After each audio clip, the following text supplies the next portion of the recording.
ನಿಮ್ಮ ಹತ್ರ 1 ಎಕರೆ ಜಾಗ ಇದ್ದರೆ ನೀವು ಕೂಡ ಶ್ರೀಗಂಧ ಬೆಳೆದು 1 ಕೋಟಿಯನ್ನು ಲಾಭ ಮಾಡ್ಬೋದು. ಮಿನಿಮಮ್ ಒಂದು ಲ್ಯಾಂಬರ್ಗಿನಿ ಕಾರನ್ನು ತೊಗೋಬೋದು. ಬೇಕಾದ್ರೆ ನನ್ನ ಮಕ್ಕಳ ಥರ ವಿಡಿಯೋ ಫುಲ್ಲು ನೋಡದೆ ಕಮೆಂಟ್ ಮಾಡೋಕೆ ಹೋಗಬೇಡಿ, ಅನ್ಎಜುಕೇಟೆಡ್ ಥರ ಈ ವಿಡಿಯೋನ ಪೂರ್ತಿಯಾಗಿ ನೋಡಿ. ನನ್ನ ಸ್ನೇಹಿತರೊಬ್ಬರು 70 ಎಕರೆ ಶ್ರೀಗಂಧವನ್ನು ಬೆಳೆದಿದ್ದಾರೆ.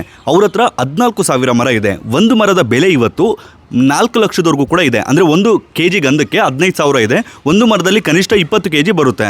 ಸೊ ತುಂಬ ಜನ ಹೇಳೋದು ಶ್ರೀಗಂಧವನ್ನೇನೋ ಬೆಳಿಬೋದು, ಆದರೆ ಅದರ ಸೆಕ್ಯೂರಿಟಿ ಯಾವ ರೀತಿ, ಅದರ ವೇಸ್ಟ್ ಮ್ಯಾನೇಜ್ಮೆಂಟ್ ಯಾವ ರೀತಿ, ಅಥವಾ ಅದಕ್ಕೆ ಸೆಂಟ್ರಲ್ ಯಾವುದ್ಯಾವುದು ಕ್ರಾಪ್ ಹಾಕ್ಬೋದು. ಅವರು ಮತ್ತು 4,000 ಆ್ಯಶ್ ಬಟರ್ ಫ್ರೂಟ್ ಗಿಡಗಳನ್ನು ಕೂಡ ಹಾಕಿದ್ದಾರೆ.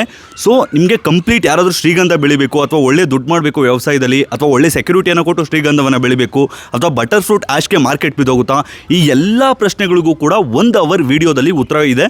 ಸೊ ದಯವಿಟ್ಟು ಯೂಟ್ಯೂಬಲ್ಲಿ ಹೋಗ್ಬಿಟ್ಟು ಹರ್ಷವರ್ಧನ್ ಆರ್ ಕನ್ನಡ ಅಂತ ಯೂಟ್ಯೂಬ್ ಚಾನಲ್ ಇದು ಮಾಡಿ, ಅಥವಾ ಈ ಕೆಳಗಡೆ ಕಾಣ್ತಿರುವಂಥ ಲಿಂಕ್ ಕ್ಲಿಕ್ ಮಾಡಿ, ನಿಮಗೆ ಸಿಗುತ್ತೆ. ಸೊ ನಾನು ಪ್ರತಿಯೊಬ್ಬ ಯೂತಲ್ಲೂ ಕೂಡ ಒಂದು ರಿಕ್ವೆಸ್ಟ್ ಮಾಡ್ಕೊಳ್ತೀನಿ, ನಿಮ್ಗೆ ಏನಾದರೂ ಟೈಮ್ ಇತ್ತು ಅಂದರೆ 1 ಅವರ್ ವಿಡಿಯೋ ನೋಡಿ, ನಿಮಗೆ ತುಂಬ ಇನ್ಫಾರ್ಮೇಷನ್ ಸಿಗುತ್ತೆ. ಆ್ಯಂಡ್ ಶಾರ್ಟ್ಸಲ್ಲೂ ಕೂಡ ಕವರ್ ಮಾಡೋಕ್ಕೆ ಟ್ರೈ ಮಾಡಿದ್ದೀನಿ. ಸೊ ಇನ್ನು ಅಪ್ಕಮಿಂಗ್ ಒಂದು 7 to 8 ಶಾರ್ಟ್ಸ್ ಅವ್ರದ್ದೇ ಇರುತ್ತೆ. ಅದರಲ್ಲೂ ಕೂಡ ಎಷ್ಟು ಮ್ಯಾಕ್ಸಿಮಮ್ ಆಗುತ್ತೋ ಅಷ್ಟು ಇನ್ಫಾರ್ಮೇಷನ್ ಕೊಟ್ಟಿದ್ವಿ. ಬಟ್ ನಿಮಗೆ ಅರ್ಥಪೂರ್ಣವಾಗಿ ವಿಡಿಯೋ ಬೇಕು ಅಂದರೆ ದಯವಿಟ್ಟು ಯೂಟ್ಯೂಬಲ್ಲಿ ಹೋಗ್ಬಿಟ್ಟು ಫುಲ್ ವಿಡಿಯೋ ನೋಡಿ. 1 ಅವರ್ ಇದೆ, ಬಟ್ ತುಂಬ ಇನ್ಫಾರ್ಮೇಟಿವ್ ಇದೆ. ಮತ್ತು ಈ ವಿಡಿಯೋನ ಯಾರ್ಯಾರು ಗಂಧ ಬೆಳಿಬೇಕು, ಶ್ರೀಗಂಧ ಬೆಳೆದು ದುಡ್ಡು ಮಾಡಬೇಕು, ಅಥವಾ ಮಹಾಗನಿ ಏನೇ ಬೆಳೆದು ದುಡ್ಡು ಮಾಡಬೇಕು ಅಂದ್ಕೊಂಡವ್ರಿಗೆ ಈ ವಿಡಿಯೋನ ಶೇರ್ ಮಾಡಿ.